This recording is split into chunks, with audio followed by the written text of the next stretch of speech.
आज बहुत ही प्रसन्नता और खुशी की बात है कि आरएलपी के राष्ट्रीय अध्यक्ष आदरणीय हनुमान बेनीवाल जी ने समय दिया हम लोगों से मिलने के लिए, और खास तौर से जो अभी निर्णय दिल्ली के मुख्यमंत्री ने लिया है कि जाट समाज को ओबीसी आरक्षण जैसे राजस्थान में और उत्तर प्रदेश में मिल रहा है ऐसे हर जगह मिलना चाहिए, इस मुद्दे को लेके पूरी तरह से समर्थन देने का जो वादा और भरोसा दिया है अरविंद केजरीवाल जी ने, उसको लेके हनुमान बेनीवाल जी से आज मुलाकात हुई, इनसे बातचीत भी हुई और इन्होंने भी अपना समर्थन दिल्ली के विधानसभा के चुनाव में देने के लिए भरोसा दिलाया है। मैं चाहूंगा आगे की बात आप स्वयं आरएलपी के राष्ट्रीय अध्यक्ष सांसद हमारे भाई हनुमान बेनीवाल जी से करें।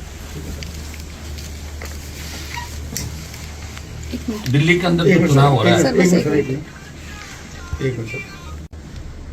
आप पार्टी जिसने आम आदमी की लड़ाई लड़ी दिल्ली के अंदर, हर आदमी की सत्ता में हिस्सेदारी कैसे हो, प्रत्येक गरीब आदमी टैक्सी ड्राइवर से लेकर हम झोंपड़ियों के अंदर भी देखते हैं, रोज मुझे दिल्ली में हजारों लोग मिलते हैं।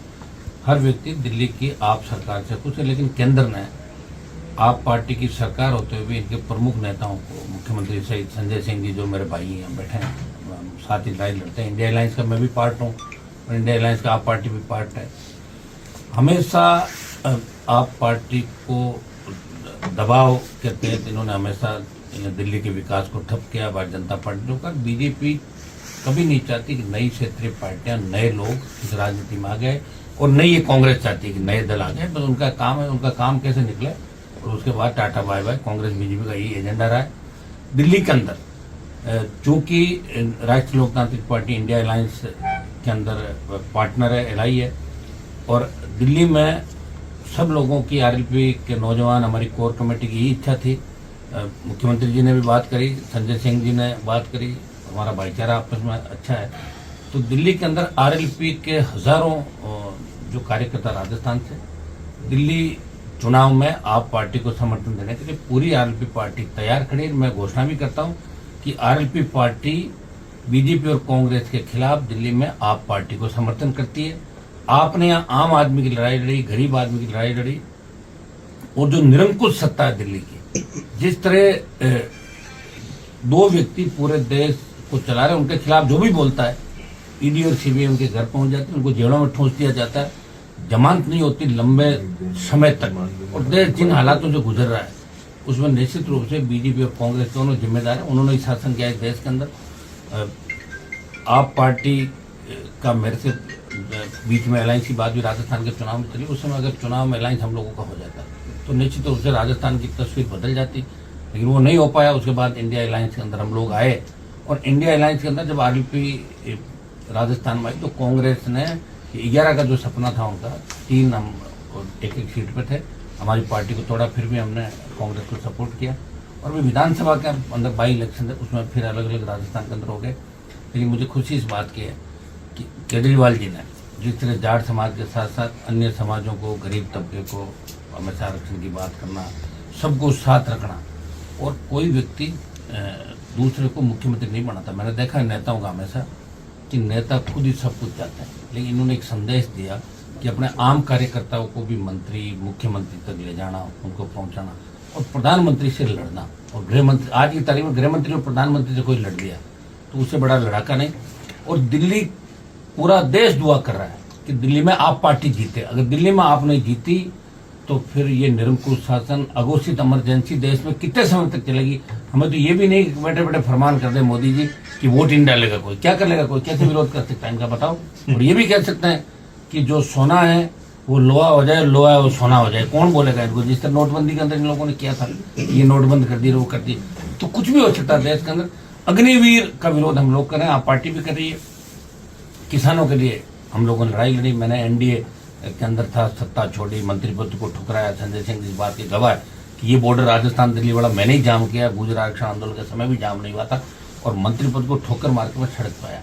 आज बीजेपी के तथाकथित कई जाट नेता ये बात कह रहे हैं कि जाटों को आरक्षण केजरीवाल जी को, तो केजरीवाल जी थोड़ी देंगे, यहाँ तो आरक्षण है ही ऑलरेडी। मैं तो उनको धन्यवाद दूंगा केजरीवाल जी को कि जाट समाज की बात उन्होंने करी, प्रत्येक समाज की करी। और निश्चित रूप से जाट समाज के जो नौजवान है इस चुनाव के अंदर भारतीय जनता पार्टी को सबक सिखाएंगे, इनकी फूंक निकाल देंगे इस चुनाव के अंदर। मैं स्वयं भी इस चुनाव के अंदर जहाँ मेरी आवश्यकता पड़ेगी व्यक्तिगत रूप से भी आऊँगा।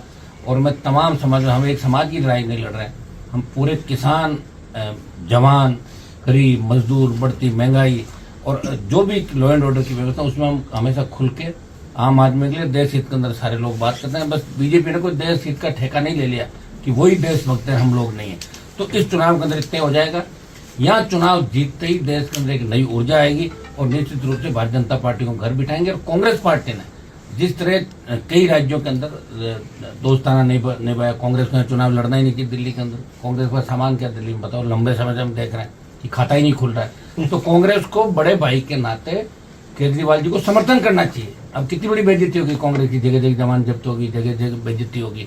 लेकिन कांग्रेस भी कई जगह भारतीय जनता पार्टी से मिलकर चुनाव लड़ी। जैसे हमारा भी बाई इलेक्शन हुआ है तो कांग्रेस के कुछ नेताओं को कहा पेपर लीक में आरोपी थे राजस्थान के कि आपको जेल में डालेंगे, उनका जेल में डालो ही मत, हम सारे चुनाव। जाट समाज की जो पैरोकारी करी उसके लिए केजरीवाल जी को धन्यवाद। बीजेपी के जो नेता कह रहे हैं कि केजरीवाल जी को अब जाट याद कैसा है, तो आपको क्यों नहीं आए, आप कर लेते। 9-10 स्टेट के जाट इंतजार कर रहे हैं देश के अंदर कि आप आरक्षण दो। आपने तो हरियाणा के अंदर किस तरह जाटों को गोलियों से भूना, भूले नहीं है वो दिन। हम लोग किसान आंदोलन में 700 लोग मर गए, हम भूले नहीं है। हो सकता है कि हमारे समाज के किसी नेता का व्यक्तिगत स्वार्थ बीजेपी के अंदर सिद्ध हो रहा होगा। हमारे धनखड़ साहब बैठे ना उपराष्ट्रपति, तो ठेका तो ले उन्होंने जाट समाज का, वो ठीक है अपना चापलूसी करके यहाँ तक पहुंच गए। लेकिन जाट कोई धनखड़ साहब के और दूसरे तथाकथित जाट नेताओं के साथ नहीं है। इस बार आप पार्टी के साथ है, हमारा झगड़ा भारतीय जनता पार्टी से। हम बीजेपी की हवा निकाल देंगे और देश में संदेश देंगे कि हम जिधर जाते हैं उधर सरकार जाती है। और हम जाटों का किसी झगड़ा भी नहीं, जाट तो सबको साथ लेकर चलने वाला। आप इतिहास उठाकर देखें, जितने भी धर्म पंथ आए जाटों ने आगे होकर स्वीकार किया। हर लोकतांत्रिक व्यवस्था के अंदर विश्वास रखने वाली कौम है, लड़ाकी कौम है, मजबूत कौम है। और मजबूत कौम देखिए, मैंने पार्टी राजस्थान में पहला व्यक्ति हूँ, सौभाग्य मुझे ही मिला। यहाँ आपके दिल्ली, हरियाणा, उत्तर प्रदेश, यहाँ तो हमेशा पार्टियां बनती थी, लेकिन राजस्थान के अंदर पार्टी बना के एक संदेश हमने दिया कि हम भी मजबूत हैं, हम भी आपके साथ हैं। जब आवश्यकता पड़ी देश के किसानों को, तो मंत्री पद को ठोकर मार के भाइयों के लिए सड़क पाया। और अग्निवीर का आंदोलन भी 2 बड़ी रैलियां जोधपुर और जो की हनुमान बेनीवाल। लेकिन आगे भी मोदी सरकार के खिलाफ हम बड़ी लड़ाई लड़ेंगे और आज नहीं तो कल हम थकने वाले नहीं है। इनको थका देंगे, बीजेपी का दिमाग ठीक करेंगे। कांग्रेस पार्टी के दिमाग में जो कचरा है उसको भी देश और प्रदेशों के अंदर से निकाल देंगे और आप पार्टी की सरकार भारी बहुमत से दिल्ली के अंदर बने। जाट समाज के भाइयों से मैं आह्वान करता हूँ कि जो मुझे पसंद करते हैं वो सारे वोट आप पार्टी को दें, क्योंकि ये लड़ाई किसी बीजेपी के अंदर बैठे व्यक्तिगत सामाजिक, हमारा समाज का कोई नेता हो सकता है वो आके ये भी बात करेगा कि मैं जाट। उनको पता है कि उनको प्रधानमंत्री और गृह मंत्री से मिलने में 7-7 दिन समय लगते हैं। मैंने उनको बाहर बेंचों पे बैठे देखा, उनकी औकात क्या है। लेकिन इन बातों का भी ध्यान मेरे समाज के छोटे भाइयों को रखना है। जब आवश्यकता पड़ेगी तो हनुमान बेनीवाल और ये लोग आपके लिए गोली खाने के लिए सड़क पे मिलेंगे। और ये अभी चुनाव के समय आए, उसके बाद दिखेंगे भी नहीं। तो इन सब बातों का ध्यान रखते हुए पुनः दिल्ली की आम जनता से अपील करता हूं कि हम जो आपके लिए लड़ाई लड़ रहे हैं देश के अंदर, हमारी पार्टी छोटी जरूर है, लेकिन इंडिया अलायंस का जो हल्ला इन्होंने कर रखा उसमें राष्ट्रीय लोकतांत्रिक पार्टी का एक MP भी आता जो राजस्थान से आता। तो RLP आप पार्टी को समर्थन करती है। मैं चुनाव प्रचार भी यहाँ पे करूंगा। और धन्यवाद आपको।